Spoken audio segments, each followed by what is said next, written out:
GrannyOLA. This is the GrannyOLA channel, and I'd like to tell you a folk tale.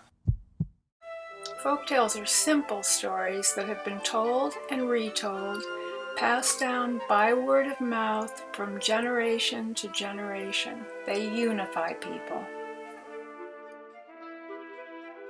The story I'd like to tell you now is about a rainbow serpent. Often when you listen to a folk tale, you'll know where it comes from. At the end of this story, I'll tell you what part of the world it started in. During the dream time, there was a land that was as flat as a tabletop. A small group of people lived in the middle of it. On the southern edge lived one reptile all by himself. He was the rainbow serpent, and he was longer than 5 men would have been if they had laid down on the ground in a line with each person's feet resting on the head of the one below him. He was as heavy as 2 dump trucks filled with gravel. You've probably noticed that the wind can carry sound with it, and one night a breeze coming from the north brought a very faint sound of voices down to the south. The rainbow serpent, who had been living his life quite happily up to this point, suddenly felt lonely, and he started slithering toward the north, following the tinkling sound. As the land was completely flat with no rocks or plants or animals or buildings, he could move fairly quickly. The only thing that slowed him down was the weight of his own body, which moved earth and left a running ditch as he pushed forward.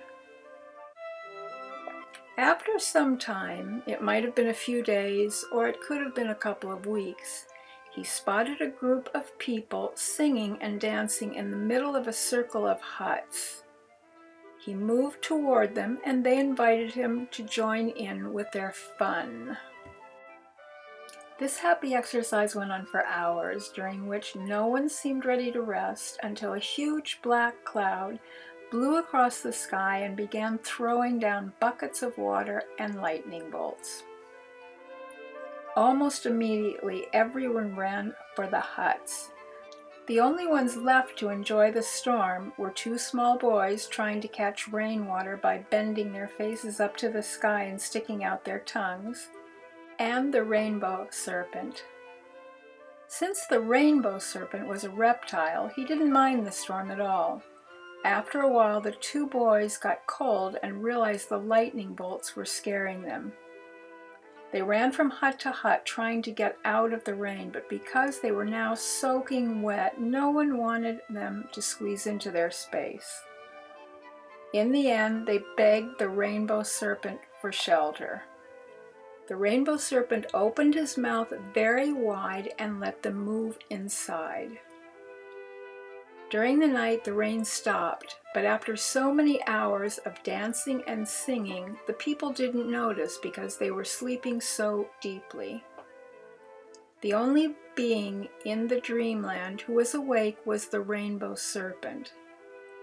He felt very bloated with his tummy stretched out, holding the 2 small boys.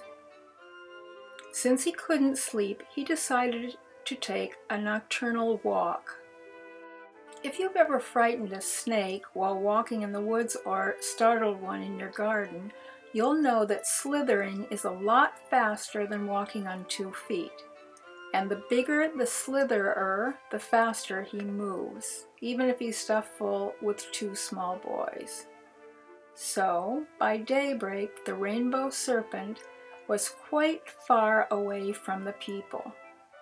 When they woke up, it took them a little while to understand that the boys were missing, and when they did, they were furious and started shouting and running along the gully made by the rainbow serpent. This gully was a lot deeper than the one he had made when he first traveled up from the south, because now he had not only his original weight of 2 dump trucks filled with gravel, but in addition that of the two small boys.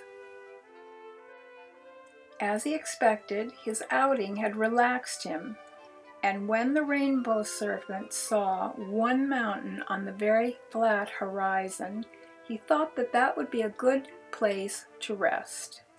So he slithered to the top and was fast asleep when the group of people who had followed his deep trail found him.